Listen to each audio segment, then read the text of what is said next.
மகர ராசி நேயர்களுக்கு விநாயகர் சதுர்த்தி இந்த அமைப்பு அற்புதமான ஆற்றலை கொடுக்கும். என்ன சார் ஆற்றலை கொடுக்கும் அப்படின்னா, பிரதானமாக மகர ராசி சனீஸ்வரனுடைய வீடு. சனி பகவான் நம்மளுடைய விநாயக பகவானுக்கு கட்டுப்பட்டவர் என்கிற சாஸ்திர நூல்கள் சொன்னாலும் கூட, இந்த மகர ராசிக்கு கடும் கஷ்ட நஷ்டங்கள்லேருந்து விடுபட்டு முன்னேறி கொண்டு இருக்கக்கூடிய நேரத்தில் கிட்ட போய் நிற்கிதுன்னு எல்லோ விஷயத்தில் இருக்கக்கூடிய தடைகள் எல்லாம் விலகுவதற்கு விநாயகர் சதுர்த்தியிலிருந்து விநாயகரை வணங்குவது மட்டும் இல்லை, இந்த நிகழ்வை பார்த்த உடனே விநாயகரை வணங்குங்க. உங்களுடைய தடைகள் எல்லாம் நிவர்த்தியாகி அபிவிருத்தியும் யோகமும் ஏற்படும். நேயர்கள் அனைவருக்கும் விநாயகர் சதுர்த்தி நல்வாழ்த்துகளுடன்.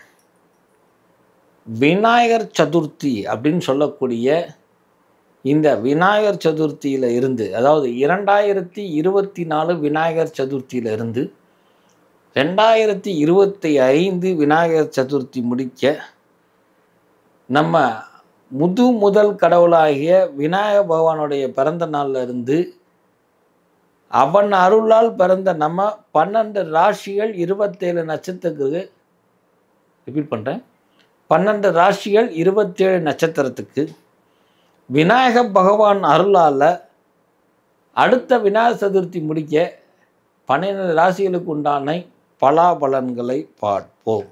கை நிறை கணபதி அப்பமோ டபுள் பொறி அப்படின்னு சொல்லியிருக்கிறாங்க.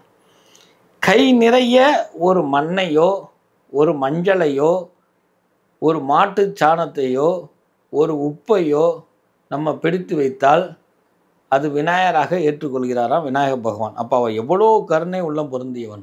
அதனால சொன்னாங்க, கை நிறை கணபதி அப்பமோ டபுள் பொறி. ஒரு எளிமையாக அவனுக்கு ஒரு அப்பமோ, அதுவும் இல்லைங்க, அவுள் பொறி வைத்தா கூட அவன் உள்ளம் மகிழ்ந்து உங்களுக்கு உதவ முன் வந்து விடுவானா. உள்ளம் மகிழ்ந்து உதவக்கூடிய எந்த பாரபட்சமும் இல்லாமல் ஓடி வரக்கூடிய கணபதிங்கிறனால தான் அவனை முழு முதல் கடவுள் அப்படின்னு சொல்லப்பட்டிருக்குது. இன்றைக்கும் நம்ம எந்த விஷயத்தை இது பண்ணாலும் விநாயகரை வணங்காமல் எந்த ஆலயத்திலையும் செய்வது கூட இல்லை. ஆக எல்லோத்துக்கும் முழு முதல் கடவுள் சொல்லக்கூடியது. ஏன் நம்ம நிகழ்வில் இந்த விநாயகர் சதுர்த்தி முதல் அடுத்த விநாயகர் சதுர்த்தி முடிக்க நம்ம இந்த ராசி பலனை எடுத்தோம் அப்படின்னா, அண்டம் சொல்லக்கூடிய இந்த உலகம் விநாயகருடைய வயிற்றில் இருக்குதான். அதனால தான் அவனுக்கு தொந்தி பெருசாக இருக்குது. அப்பேற்பட்ட முழு முதல் கடவுளை நம்ம வணங்கும் பொழுது இந்த அண்டம்னு சொல்லக்கூடிய இந்த பூலோகத்தில் நம்ம பிறந்திருக்கிறோம். இந்த 12 ராசிகளுக்கும் விநாயக பகவானுடைய அருளால் எந்த கிரக தோஷமும் இல்லாமல், எந்த சாபமும் இல்லாமல், எந்த பகை உணர்ச்சியும் இல்லாமல், நம்ம ஜாதகத்திலே சில குறைகள் இருந்தாலும் விநாயகர் முதல் கடவுளாகிய அந்த விநாயகர் பிறந்த நாளில் இருந்து ஆரம்பிக்கும் பொழுதே அத்தனை தோஷமும் நீங்கிவிடும் என்கிற ஒரு அரிய நிகழ்வை உங்களுக்கு தெரியப்படுத்தி, இது எனக்கு மட்டும் இல்லை நம்ம நேயர்களுக்கும் உறுதுணையாக இருக்குங்கிறதுக்காக தான் இந்த விநாயகர் சதுர்த்தி முதல் அடுத்த 2024 விநாயகர் சதுர்த்தி முதல் 2025 விநாயகர் சதுர்த்திக்கு இந்த பலாபலன்கள் 12 ராசிகளுக்கு எப்படி இருக்கும் அப்படிங்கிற இந்த சிறப்பு பதிவில் நீங்கள் காண இருப்பது 12 ராசிகளுக்கு உண்டான ராசி பலன்கள். விநாயகர் சதுர்த்தி பலாபலன்களில் 2024 to 2025 முடிக்க இருக்கக்கூடிய விநாயகர் சதுர்த்தி விசேஷ பலாபலன்களில் மகர ராசி நேயர்களே, மகர ராசி நேயர்களுக்கு விநாயகர் சதுர்த்தி இந்த அமைப்பு அற்புதமான ஆற்றலை கொடுக்கும். என்ன சார் ஆற்றலை கொடுக்கும் அப்படின்னா, பிரதானமாக மகர ராசி சனீஸ்வரனுடைய வீடு. சனி பகவான் நம்மளுடைய விநாயக பகவானுக்கு கட்டுப்பட்டவர் என்கிற சாஸ்திர நூல்கள் சொன்னாலும் கூட, இந்த மகர ராசிக்கு கடும் கஷ்ட நஷ்டங்கள்லேருந்து விடுபட்டு முன்னேறி கொண்டு இருக்கக்கூடிய நேரத்தில் கிட்ட போய் நிற்கிதுன்னு எல்லோ விஷயத்தில் இருக்கக்கூடிய தடைகள் எல்லாம் விலகுவதற்கு விநாயகர் சதுர்த்தியிலிருந்து விநாயகரை வணங்குவது மட்டும் இல்லை, இந்த நிகழ்வை பார்த்த உடனே விநாயகரை வணங்குங்க. உங்களுடைய தடைகள் எல்லாம் நிவர்த்தியாகி அபிவிருத்தியும் யோகமும் ஏற்படும். கடந்த கால வாழ்க்கையில் பல்வேறு கிரகத்தினுடைய தாக்கத்தினால் பொண்ணை இழந்தவங்க, பொருளை இழந்தவங்க, மண்ணை இழந்தவங்க, மனைவியை இழந்தவங்களுக்கு எல்லாத்துக்குமே மனைவியை தவிர மீதி எல்லா பிரதிபலனும் கிடைக்கக்கூடிய ஆற்றல் உண்டு. ஏன் மனைவியை தவிர அப்படின்னா, பிரிந்திருந்த மனைவியை விட்டு கொடுத்து கொண்டு சேர்த்து கொள்வது.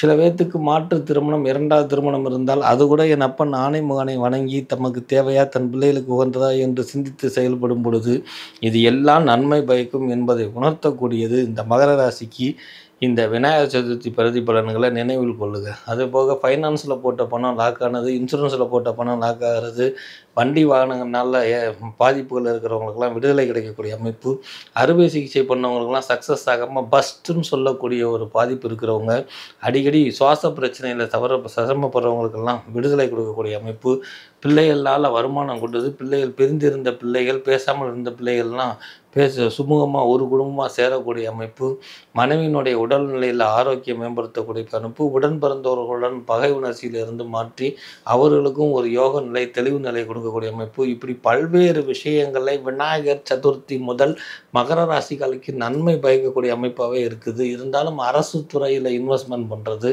போஸ்ட் ஆஃபீஸ் மற்றும் அரசாங்க துறையில் இன்வெஸ்ட்மெண்ட் பண்ணி வைப்பது எல்லா விதத்திலும் நன்மை என்பதை நினைவில் கொண்டு செயல்படுங்கள். அதுபோல் மகர ராசியில் இருக்கிறவர்கள் இனி அறுவை சிகிச்சையோ ஆஸ்பத்திரியோ செல்ல வேண்டிய அவசியம் இல்லை. அறுவை சிகிச்சை வேண்டாம், ஆலயங்கள் செல்லுங்கள், அதுவும் என் ஆணை மகனை கொண்டு வணங்குங்கள். உங்களுக்கு உடலில் இருக்கக்கூடிய ரோணஸ்தான நிவர்த்தியாகும். நெடுகாலமாக பேரும் புகழும் இருந்தவர்கள் உடல்நிலையினால் பாதிக்கப்பட்டு வெளியுலகத்துக்கு வராமல் இருக்கிறவங்களாம் இப்போ சீக்கிரம் வெளியுலகத்துக்கு தெரிய ஆரம்பிப்பீங்க. உங்களால் வளர்க்கப்பட்டவர்கள் பேரும் புகழும் வாங்குறது உங்களால் தான் என்கிற பேரும் புகழும் உங்களுக்கு கிட்டக்கூடிய அமைப்பும் இப்போ உண்டு. பிறருடைய ஆசீர்வாதமும் உங்களுடைய மூதையருடைய அனுகிரகமும் உங்களுடைய குலதெய்வத்தினுடைய ஆசீர்வாதமும் எல்லாம் வல்ல திருப்பதி ஏழுமலையானுடைய ஆசீர்வாதமும் அதனுடன் என் அப்பன் ஆணைமுகத்தின் அருளால் மகர ராசிக்காரர்களுக்கு குறை ஒன்றும் இல்லை, வளமே உண்டு, வற்றாத செல்வம் உண்டு, குறையற்ற வாழ்க்கை உண்டு, குழந்தை பாக்கியம் உண்டு, குலதெய்வத்தினுடைய ஆசீர்வாதம் உண்டு என்பதை எடுத்துரைப்பதற்காகவே விநாயகர் சதுர்த்தி பலன் மகர ராசிக்காரருக்கு 2025 முதல் இருக்கக்கூடிய அற்புதமான காலகட்டம். இந்த மாதிரி இருக்கக்கூடியதில் புத்தாண்டு பலன்களை சேர்த்துக்கிட்டாலும் முதல் 3 மாதத்துக்கு விரயஸ்தானமாகவே இருந்தாலும் கூட பின்வரும் காலங்களில் நீங்கள் மண்ணுக்கும் பொண்ணுக்கும் போடக்கூடிய காசு பிரயோஜனமாக இருக்கும். அது உயர்வை தரும், வெற்றியை கொடுக்கும், பலவிதமான அபிவிருத்தியை கொடுக்கக்கூடிய அமைப்பு உண்டு என்பதை உணர்த்தக்கூடியதாகவே இருக்குமே தவிர பாதிப்பு ஒன்றும் கிடையாது. குழந்தைகளுக்கு ஆரோக்கியத்தை கொடுக்கும், கல்வியில் மேம்படுத்தும். இது முடிக்க வீட்டில் வாஸ்து தோஷம் இருக்கிறவங்க வாஸ்து தோஷ நிவர்த்தியாகும். ஒரு முறை நவகிரக சாந்தி பண்ணுவதும் கணபதி ஹோமம் பண்ணுவதும் சிறப்பான பலனை கொடுக்கும். தாய் தந்தையருடைய உடல் ஆரோக்கியத்தில் மேம்பாடு கொடுக்கும். வெளியில் இருந்து விட்டு காசு பணம்லாம் திரும்பி வரக்கூடிய அமைப்பு உண்டு. புதிதாக கடன் வாங்குவதை தவிர்க்கணும். புதிதாக தொழிலில் இன்வெஸ்ட்மெண்ட் பண்ண வேணாம். ஏற்கனவே இருக்கக்கூடிய தொழிலை அபிவிருத்தி பண்ணுங்கள். கடை வாகனங்கள் அல்லது இல்லத்தில் பெயிண்டு புது பொலிவாக ஏற்படுத்தக்கூடிய அமைப்பு உண்டு. வண்டி வாகனங்களை செல்லும் பொழுது மெயினாக இந்த முச்சந்து நாள் சந்து திரும்பக்கூடிய சிக்னலில் திரும்புகிறப்பெல்லாம் கூடுதல் கவனமாக இருக்க வேண்டிய காலகட்டம். பிப்ரவரி மாதம் 11ஆம் தேதி முடிக்க இருக்குது என்பதால் நவம்பர் முதல் பிப்ரவரி முடிக்க வண்டி வாகனங்களில் இந்த சிக்னல்லாம் ரொம்ப எச்சரிக்கையாக இருப்பது நன்மை பயக்கும் என்பதை நினைவில் கொள்ளுங்கள். நீங்கள் அதிகமாக கோபப்படுவதை குறைப்பது மட்டும் இல்லாமல் ஆண்டவனுடைய வழிபாடும் இன்னிசையும் போன்ற விஷயத்தில் கவனம் செலுத்துவதும், ஆலயங்களில் தெய்வ சம்பந்தப்பட்ட பிரார்த்தனையை கூட்டிக் கொள்வதும், ஹோமா யாகா செய்வதும் பல வகையிலும் ஏற்றத்தையும் முன்னேற்றம் கொடுக்கும் என்பதை நன்கு உணர்ந்து செயல்பட்டுங்கள். இந்த விநாயகர் சதுர்த்தியினுடைய அருளால் மகர ராசிக்காரர்களுக்கு எல்லா வகையிலுமே வெற்றி என்பதனாலும் அந்த வெற்றி இரட்டிப்பாகணும். இந்த புத்தாண்டு பலன்களில் இந்த விநாயகர் சதுர்த்தி புத்தாண்டு பலன்களில் மேலும் வெற்றி ஆற்றுக்க ஒரு அற்புதமான விநாயகரை சொல்கிறேன். தஞ்சை பேருடையான்னு சொல்லக்கூடிய தஞ்சை பெரிய கோயிலில் இருக்கக்கூடிய ஒரு விநாயகருக்கு நித்தமும் 108 வாழைப்பழம் நிவேதனம் வாங்கக்கூடிய ஒரு அற்புதமான நிகழ்வு இன்னளவுக்கு நடைமுறையில் இருக்குது. இந்த ஆலயத்துக்கு மன்னர் காலத்தில் இந்த விநாயகர் முத கடவுளாக இருக்கிறவர் நித்தமும் 108 வாழைப்பழம் வாங்கி கொண்டிருக்கிறாராம். அந்த மாதிரி இந்த மகர ராசிக்காரர்கள் ஒரு தடவையாவது தஞ்சை பெரிய கோயிலுக்கு சென்று 2024 விநாயகர் சதுர்த்தி முதல் 2025க்குள்ள குறைந்தது ஒரு முறை அல்லது அதிகபட்சம் கணக்கே கிடையாது, ஆனால் 5 தடவையாவது இந்த விநாயகர் கோயிலுக்கு சென்று அந்த விநாயகருக்கு வாழைப்பழம் சொல்லக்கூடிய வாழைப்பழத்தை நிவேதனம் பண்ணுவது, 108 வாழைப்பழத்தை நிவேதனம் பண்ணுவது, உங்கள் விநாயகர் பேரில் அர்ச்சனை பண்ணுவது, ஏன்னா அவன் பர்த்டே இல்லையா, அவன் பேரில் அர்ச்சனை பண்ணுவது போன்ற இந்த நிகழ்வுலாம் விநாயகருடைய அனுகிரகத்தினால மகர ராசிக்கு தொல்லைகளாகவும் தொந்தரவுகள் நீங்கும், தொடர்ந்து வரக்கூடிய பிரச்சனைகள் குறையும், மகத்தான வாழ்க்கை அமையும், மகேசன் போல வாழ்க்கை கொடுக்கும் என்கிற விநாயகர் பகவானோட அருளை நினைவுல கொண்டு தஞ்சாவூரில் இருக்கக்கூடிய பெரிய கோயில், அதுதான் பேருடையார் கோயில்னு சொல்லுவாங்க. அந்த பேருடையார் கோயிலில் இருக்கக்கூடிய விநாயகருக்கு 108 வாழைப்பழத்தை நிவேதனம் பண்ணால் மகேசன் போல் வாழ்க்கை உங்களுக்கும் உண்டு. நீங்களும் மகத்தான வாழ்க்கை வாழலாம் என்பதை நினைவுபடுத்தக்கூடியதே இந்த விநாயகர் சதுர்த்தி பலன்கள் 2024 to 25.